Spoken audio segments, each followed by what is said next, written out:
Welcome to care for studies. तो आज हम कक्षा 10वीं का टर्म 2 का प्रैक्टिस पेपर पढ़ने वाले हैं और आज हम स्टार्ट करने वाले हैं भौतिक विज्ञान के साथ। देखो, सबसे पहले हम जनरल इंस्ट्रक्शंस देखते हैं कि क्या है। तो देखो, पहले तो अब जो हमारा पेपर आएगा सेकेंड टर्म में वो 40 मार्क्स का आएगा और 2 घंटे का पेपर होगा। अब सारे क्वेश्चंस इसमें कंपलसरी होंगे और जितने भी क्वेश्चंस हैं वो 3 सेक्शंस में बटे हुए होंगे और टोटल 15 क्वेश्चंस आएंगे आपके पेपर में, जो कि सभी कंपलसरी हैं। अब सेक्शन ए में 7 क्वेश्चन होंगे 2 मार्क्स के, ठीक है। और जो दूसरा सेक्शन है सेक्शन बी, उसमें 6 क्वेश्चन होंगे और 3 मार्क्स वाले क्वेश्चन होंगे इस सेक्शन में। और जो लास्ट सेक्शन है सेक्शन सी, उसमें 2 केस स्टडी होंगी, ठीक है। केस स्टडी बेस्ड क्वेश्चन होंगे और 4 मार्क का एक क्वेश्चन होगा। और इंटरनल चॉइस आपको प्रोवाइड की जाएगी कुछ क्वेश्चंस में। A student has to attempt only one of the alternative in such questions. तो जिस भी क्वेश्चन में आप देखो कि ऑप्शंस हैं, तो वहां पर आपको दोनों में से कोई एक ऑल्टरनेटिव ही चूज करना है, दोनों आपको नहीं करने। तो स्टार्ट करते हैं सेक्शन ए से। तो देखिए, 6 क्वेश्चन में यहाँ कहा गया है, एक तांबे का तार चुंबक के ध्रुवों के बीच है। तारों में विद्युत धारा को विपरीत दिशा में किया जा सकता है। चुंबक के ध्रुव को भी बदला जा सकता है। बल दिखाए गए 4 दिशाओं में से कितनी दिशाओं में तार पर कार्य कर सकता है। तो देखो, यहाँ पर अभी जो चुंबक दी है नॉर्थ साउथ ये है उसका, है ना। ये उत्तरी ध्रुव है, ये दक्षिणी ध्रुव है। तो इसका मतलब चुंबकीय क्षेत्र रेखाएं कुछ इस तरफ जा रही हैं, है ना, इस दिशा में जा रही हैं। अब जो तार है वो अंदर से बाहर आ रहा है। मान लो करंट इसी दिशा में है ना, मान लीजिए करंट इसी दिशा में है। तो क्या होगा, अभी यहाँ पर जो बल लगेगा वो नीचे से ऊपर लग रहा होगा, है ना। नीचे से ऊपर लग रहा होगा, कैसे पता चला हमें? हमने यहाँ पे फ्लेमिंग का वामहस्त नियम यूज़ किया है ना। फ्लेमिंग का वामहस्त नियम ही हम इस्तेमाल करते हैं हमेशा। अब यहाँ कहा गया है कि अगर यहाँ पर हमने ये जो तार है इसमें विद्युत धारा उल्टी दिशा में कर दी, मान लो ये हम विपरीत दिशा में कर सकते हैं ना। तो आपको बताना है क्या चेंज आएगा, है ना, बल किस दिशा में लग सकता है। अब इसी तरह अगर हमने ये जो मैग्नेटिक फील्ड है, मतलब चुंबकीय क्षेत्र रेखाएं हैं, इसकी भी दिशा बदल दी, तब ये जो बल है किस दिशा में आएगा। हमें बताना है कि किस किस दिशा में ये जो बल है ये कार्य कर सकता है तार के ऊपर। तो आप क्या करोगे, वामहस्त नियम लगाओगे। जैसे कि अभी हमने पहले केस में क्या कहा कि बल ऊपर की तरफ जाएगा, इसी तरह क्या करो, आप विपरीत दिशा में करो करंट, है ना, विद्युत धारा दूसरे दिशा में प्रवाहित करो। आप क्या करोगे, ये जो इस तरह आप अपना लेफ्ट हैंड खोलो, ये क्या है, ये विद्युत धारा बताएगी आपको, ये वाली उंगली, है ना। सबसे पहले ये वाली उंगली आप खोलो, है ना, बीच वाली उंगली है ये आपकी, ये विद्युत धारा दर्शाएगी आपको। तो जिस आप क्या करो, आप विपरीत दिशा में इसको कर लो, है ना, विपरीत दिशा में कर लोगे। और ये क्या दिखा रही है, ये दिखा रही है चुंबकीय क्षेत्र रेखाएं, है ना। चुंबकीय क्षेत्र रेखाएं दिखा रही है ये आपको कि किस दिशा में ये क्षेत्र रेखाएं जा रही है ना। और ये जो अंगूठा है ये आपको बताएगा कि बल किस दिशा में है। तो अब यहाँ देखो, अगर आपने क्या किया, क्षेत्र ये चुंबकीय क्षेत्र रेखा इसी दिशा में है। अब आपने क्या किया, नीचे की तरफ ना करके अगर आपने इस तरफ से ये अगर आपने ये कर लिया करंट को, विद्युत धारा को, तो क्या हो जाएगा, बल नीचे की तरफ लगेगा। आप करके देखिए, है ना, बल नीचे की तरफ लगेगा। इसी तरह से अगर करंट आपने इसी दिशा में रहने दिया और अगर आपने ये जो सॉरी अगर ये जो है आपके पास चुंबकीय क्षेत्र रेखा है, ये अगर आपने राइट साइड की जगह ये अगर आपने इस तरह से कर ली, तो क्या होगा, तब भी ये नीचे की तरफ ही जाएगा। मतलब संभवतः यहाँ दो ही दिशाएं हैं, या तो ऊपर होगा जैसे स्टार्टिंग में ऊपर था, या फिर क्या होगा, या फिर नीचे आएगा। तो दो ही संभावनाएं हैं यहाँ पे, या तो बल ऊपर लगेगा या फिर नीचे की तरफ लगेगा। अगला देखो, ऑप्शनल क्वेश्चन भी है यहाँ पे, एक अथवा वाला प्रश्न भी है, तो दोनों में से कोई एक ही करोगे। एक सीधे विद्युत धारावाही चालक में चुंबकीय क्षेत्र रेखाओं की दिशा आप कैसे ज्ञात करेंगे, समझाइए। तो देखो, जब भी सीधे विद्युत धारावाही चालक की बात आती है और इसमें चुंबकीय क्षेत्र रेखा पूछी जाती है कि आप कैसे निकालोगे, तो क्या करोगे, राइट हैंड थंब रूल लगाओगे आप वहाँ, है ना। तो क्या करोगे आप यहाँ डेफिनेशन लिख दो। देखो, दाहिने हाथ का जो अंगूठे का नियम है वो आपको लिखना है, वो आप पूरा एक्सप्लेन कर दो कि इस नियम के अनुसार आप क्या करोगे, इसका उपयोग करके आप दिशा का पता लगाओगे, जिसमें ये कहा गया है कि यदि दाहिने हाथ का अंगूठा धारा की दिशा में इंगित करते हैं, मतलब थंब को अगर आप इस तरह ऊपर की तरफ कर लोगे, है ना, राइट हैंड के थंब को ऊपर की तरफ अगर आपने कर लिया, तो आपके हाथ में अब आपके हाथ की जो उंगली है वो जिस तरफ मुड़ रही हैं, है ना, वो जिस तरफ मुड़ रही हैं, वो आपको क्या बताएंगी, वो आपको बताएंगी कि किस तरफ क्षेत्र रेखाएं जा रही हैं, ठीक है ना, किस तरफ चुंबकीय क्षेत्र की दिशा है वो आपको बता देती हैं। तो इस तरह आप दाहिने हाथ के अंगूठे का जो नियम है वो पूरा यहाँ पे लिख दोगे। देखो जो 11वां प्रश्न है इसमें है निम्नलिखित का मिलान कीजिए। तो मिलान करना है यहाँ पे, देखो कॉलम 1 में जितने भी यहाँ पर ऑप्शन दिए हैं ए बी और सी, इसको हमें कॉलम 2 के साथ मिलाना है। देखो सबसे पहले आता है ओम का नियम। तो देखो ओम का नियम क्या कहता है, ओम का नियम वोल्टेज, है ना, जो विभवांतर है और जो विद्युत धारा है मतलब जो करंट है, उनके बीच का क्या है, एक रिलेशन है ना, क्या कहता है कि ये दोनों समानुपाती है, यही कहता है विभवांतर और जो विद्युत धारा है क्या होते हैं, वो जो विद्युत धारा है वो क्या कहते हैं, वो समानुपाती है ना, यही कहा गया है। तो ये किस में है, देखो यहाँ पर देखो जो सेकंड ऑप्शन है वोल्टेज और विद्युत धारा क्या है, समानुपाती है ना, तो ये इसके साथ आप मैच कर दोगे। अब देखो विभवांतर को हम वी से लिखते हैं, विद्युत धारा को आई से लिखते हैं और ये समानांतर है ना। अब जब ये वाला साइन हटता है तो क्या आता है, इक्वल टू, और एक हम क्या लगा देते हैं, एक हम यहाँ पे स्थिरांक लगा देते हैं, है ना, स्थिरांक के तौर पे आर आ गया जो कि क्या है यहाँ पे प्रतिरोध है ना, ये क्या हो गया V is equal to I R. ये है ओम का नियम जो हम यूज करते हैं, है ना, न्यूमेरिकल्स में। और ये कहाँ लिखा है, देखो फोर्थ पार्ट में लिखा है ये, मतलब ये भी आप ए से ही मैच करोगे। अगला देखो प्रतिरोधकता। अब प्रतिरोधकता क्या होता है, रो कहते हैं ना हम, है ना, इससे हम रिप्रेजेंट करते हैं, ये प्रतीक है प्रतिरोधकता का। अब देखो हमने प्रतिरोध का फॉर्मूला पढ़ा था, R is equal to rho L upon A, है ना, एल क्या है लंबाई और ए क्या है क्षेत्रफल।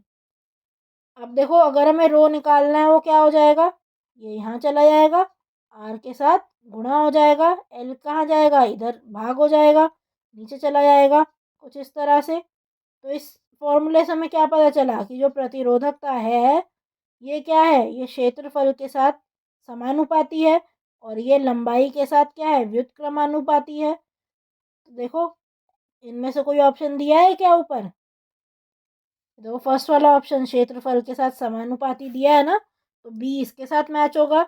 अगला देखो विद्युत धारा, बचा एक ही है, विद्युत धारा बाकी कैसे निकालते हो आप, जो भी आवेश है, आवेश डिवाइडेड बाय टाइम, है ना, यही करते हो आप, तो ये हो जाएगा सी।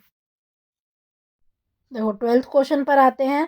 12th क्वेश्चन में या तो आप ये पहला वाला पार्ट करोगे, है ना, या फिर ऑप्शनल पार्ट भी है यहाँ पे, या फिर आपको ये नीचे के पार्ट्स करने हैं, है ना, 3 नंबर का क्वेश्चन है ये।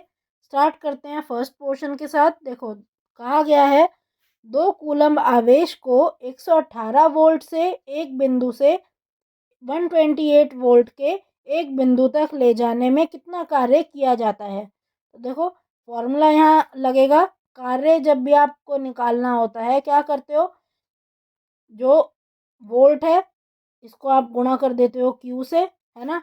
अब देखो यहाँ पे जो वोल्ट है वो भी आप क्या करोगे कि कितना चेंज इन वोल्ट है, आपको पता है यहाँ 118 जो है यहाँ से यहाँ तक ले आना है, तो आप क्या करोगे, कितने का चेंज आ रहा है यहाँ पे 128 माइनस 118 वोल्ट, है ना, यही तो चेंज आ रहा है। तो यहाँ ले आने में जितना काम हुआ वो क्या हो जाएगा, W is equal to change in voltage, change in voltage कितना है 10 वोल्ट, है ना, इनटू में कूलम, कितना कूलम ले आना है 2 ले आना है, तो आंसर आ जाएगा 20 और आंसर आएगा जूल में, है ना, वर्क वर्क क्या होता है जूल में होता है। अब स्टेप वाइज आपको लिखना है, तो आपको क्या करना पड़ेगा, आपको सबसे पहले तो ये फॉर्मूला लिखना पड़ेगा। उसके बाद चेंज इन वोल्टेज निकाल के दिखाना पड़ेगा कि ये 10 है ना, 10 वोल्ट है। उसके बाद आपको ये रखना पड़ेगा फॉर्मूले में और उसके बाद आंसर निकालोगे 20 जूल। स्टेप मार्किंग है तो सारे स्टेप आप करोगे तब आपको मार्क्स मिलेंगे। नेक्स्ट देखो, ये वाला रब कर देती हूँ मैं और इसका आंसर एक बार देख लेते हैं कि क्या दिया हुआ है सीबीएसई ने, किस तरह किया हुआ है। देखो सीधा सीधा यहाँ तो आंसर लिखा हुआ है, पर आपको बीच में जो स्टेप्स हैं वो बहुत इंपॉर्टेंट है, वो लिखने पड़ेंगे। अब देखो अथवा वाला प्रश्न है, किसी तार को मोड़ने से उसके विद्युत प्रतिरोध पर कोई प्रभाव नहीं पड़ता है, समझाइए। तो अगर आपके पास एक तार है, सीधा तार है, अगर आपने उसको मोड़ दिया क्या होगा, कुछ उसमें फ़र्क नहीं पड़ेगा। उसकी लंबाई जितनी पहले थी उतनी ही रहेगी, उसका क्षेत्रफल भी उतना ही रहेगा, है ना। प्रतिरोध देखो किस किस कारक पे डिपेंड करता है, किस किस कारक पे डिपेंड करता है, देखो रो एल अपॉन ए। तो रो क्या होता है, ये डिपेंड करता है कि आपने कौन सा मटेरियल लिया है ना, किस धातु का आप तार बना रहे हो। तो अगर वो चेंज नहीं किया आपने तो रो चेंज नहीं होगा। लंबाई पर डिपेंड करता है और क्षेत्रफल पर डिपेंड करता है प्रतिरोध। अब देखो अगर आप किसी भी तार को मोड़ रहे हो तो धातु वही है तो रो समान रहेगा, लंबाई नहीं बदलेगी मोड़ने पे और क्षेत्रफल भी मोड़ने पर नहीं बदलेगा।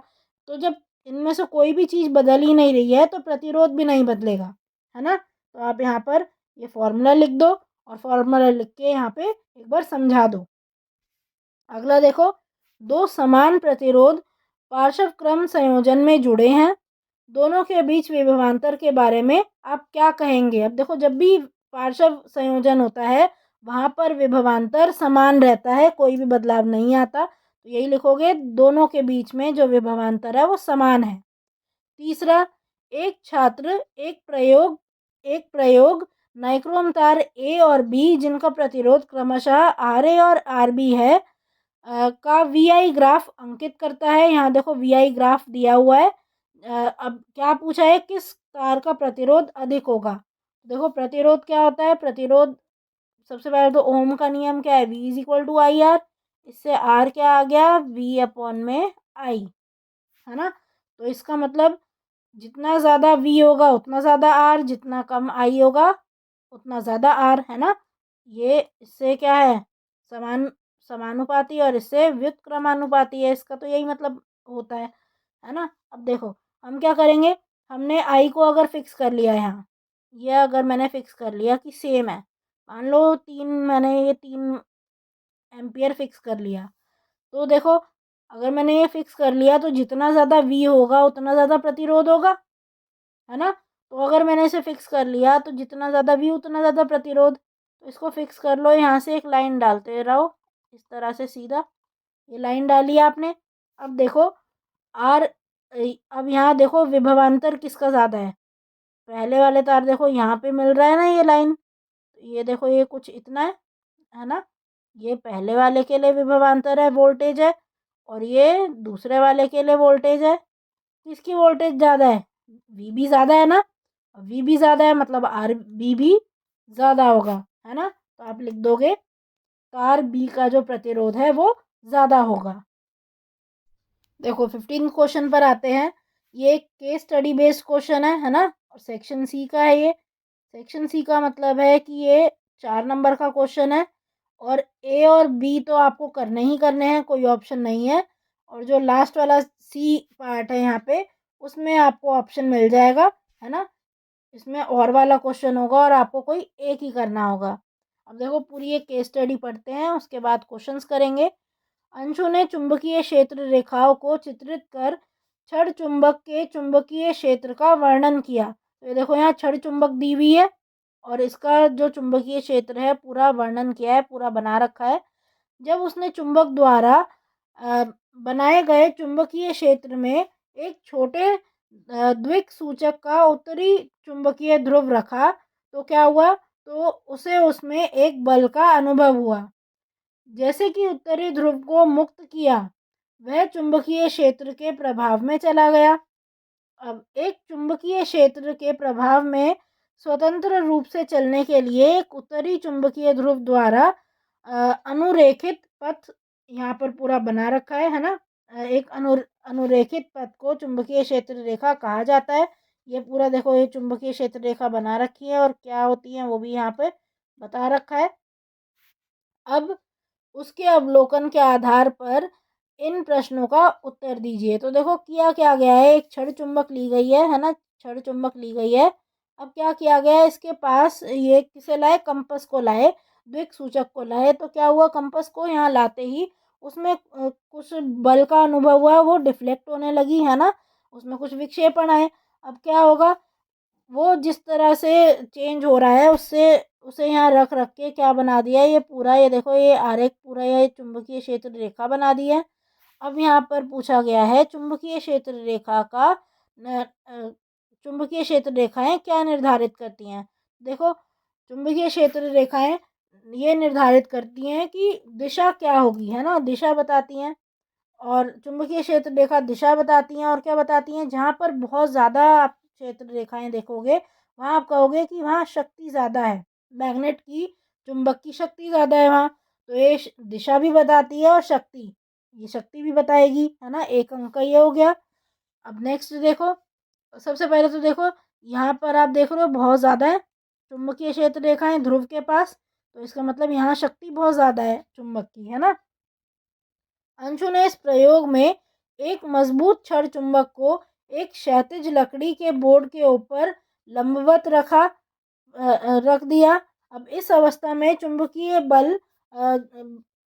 बल रेखाओं की स्थिति क्या होगी। अब देखो चुंबकीय बल रेखाओं की स्थिति क्या होगी, यहाँ पर तो एक ये रखा ही हुआ है, अब क्या कर दिया, इसके ऊपर टांग दिया एक छड़ चुंबक, तो क्या हो जाएगा, देखो लिख दोगे आप कि वे चुंबक के चारों ओर फैल जाएगी, है ना। अब चारों ओर आपको ये जो रेखाएं हैं ये देखने मिलेंगी। यहाँ पर अगर ऊपर भी रख दिया तो देखो यहाँ इस पूरे में तो है ही ये क्षेत्र रेखाएं, है ना, पूरे में फैली हुई हैं। अगर ऊपर रख दी तो वहां भी क्या हो जाएगा, उन तलों में भी आ जाएगी, है ना, सभी तलों में चारों ओर यहाँ पर जो चुंबकीय क्षेत्र रेखाएं हैं वो आ जाएंगी। सी पार्ट देखो, एक छड़ चुंबक की चुंबकीय क्षेत्र रेखाएं खींचिए। तो यहाँ पर आपको या तो ये पार्ट करना है, आप दूसरा वाला पार्ट करोगे कि चुंबकीय क्षेत्र रेखाएं एक दूसरे को क्यों नहीं काटती। ये भी बहुत इंपॉर्टेंट क्वेश्चन है और ये भी आपको पता होना चाहिए, ये दोनों ही इम्पोर्टेंट है। देखो क्या करोगे, आप इस तरह से बना सकते हो छड़ चुंबक को, है ना। एक बार यहाँ बना के दिखा देती हूँ। देखो ये आपने ये चुंबक बनाई, है ना, ये इसका चलो नॉर्थ पोल हो गया, है ना, उत्तरी ध्रुव, ये हो गया दक्षिणी ध्रुव। अब क्या करोगे आप, ये बनाने के बाद आप यहाँ से जैसे आपने स्टार्ट किया, है ना, अब आपको पता है उत्तर से निकल के दक्षिण की तरफ आती हैं क्षेत्र रेखाएं कुछ इस तरह से, और जब अंदर से अंदर जाती हैं तो अंदर दक्षिण से उत्तर की तरफ जाती हैं ऐसे, है ना। ये आप पूरा इस तरह बना लो, है ना। और ऐसा ही क्या करोगे, ऐसा ही, सॉरी इसको थोड़ा रब कर लेते हैं क्योंकि कभी भी आप इन्हें मिला नहीं सकते, है ना, कभी भी आप दो क्षेत्र रेखाओं को नहीं मिला सकते। ये देखो सेकंड जो क्वेश्चन है ये तो है ही वो, क्यों नहीं मिलती वो, ये देखो इस तरह, और इसी तरह से आप इस तरफ भी बना लोगे, इजी है बनाना ऐसे। बाहर की तरफ तो जा रही हैं उत्तर से दक्षिण की तरफ, अंदर जा रही हैं दक्षिण से उत्तर की तरफ, है ना। पेंसिल से बना के आओगे पेपर में। अब दो क्षेत्र रेखाएं एक दूसरे को क्यों नहीं काटती, देखो क्षेत्र रेखाएं अभी हमने पढ़ा क्या बताती हैं, दिशा बताती हैं, है ना। अगर मान लो ये दो क्षेत्र रेखाएं हैं, दोनों ने एक दूसरे को काट दिया, तो इस पॉइंट पे देखो, यहाँ पे जिस पॉइंट पे एक दूसरे को काट रही हैं, यहाँ पे देखो ये वाली दिशा होगी क्षेत्र रेखाओं की, या ये वाली दिशा होगी, कौन सी दिशा होगी यहाँ पे, कुछ समझ नहीं आएगा। यहाँ पर दो दिशाएं हो जाएंगी जो कि नहीं हो सकती। यही आप लिखोगे कि यदि दो क्षेत्र रेखाएं एक दूसरे को काटती हैं तो इसका अर्थ यह होगा कि प्रतिच्छेदन बिंदु पर कंपास की सुई एक ही समय में दो दिशाओं को इंगित करेगी। अब कंपास की दिशा है यहाँ जाएगी या या इस दिशा में आएगी, दो दिशा को इंगित करेगी, और ऐसा हो ही नहीं सकता। तो दिशा कभी भी दो नहीं हो सकती एक पॉइंट पर। ये बहुत इंपॉर्टेंट पॉइंट है और ये बहुत इंपॉर्टेंट क्वेश्चन है। दिशा क्योंकि दो नहीं हो सकती क्षेत्र रेखाओं की, चुंबकीय क्षेत्र रेखाओं की एक पॉइंट पर, इसीलिए कभी भी दो क्षेत्र रेखाएं एक दूसरे को काटती नहीं है। So thank you for watching. आज की क्लास के लिए बस इतना ही। अगर आपको ये वीडियो पसंद आई हो तो इसे लाइक करें, इसे शेयर करें और हमारे चैनल को सब्सक्राइब करें and hit the bell icon, जिससे हम जब भी एक नई वीडियो डालें तो उसका नोटिफिकेशन आप तक सबसे पहले पहुंचे। Thank you. आप अपने डाउट्स, सजेशंस और आपको जिस भी टॉपिक पर वीडियो चाहिए हमें कमेंट करके बताएं।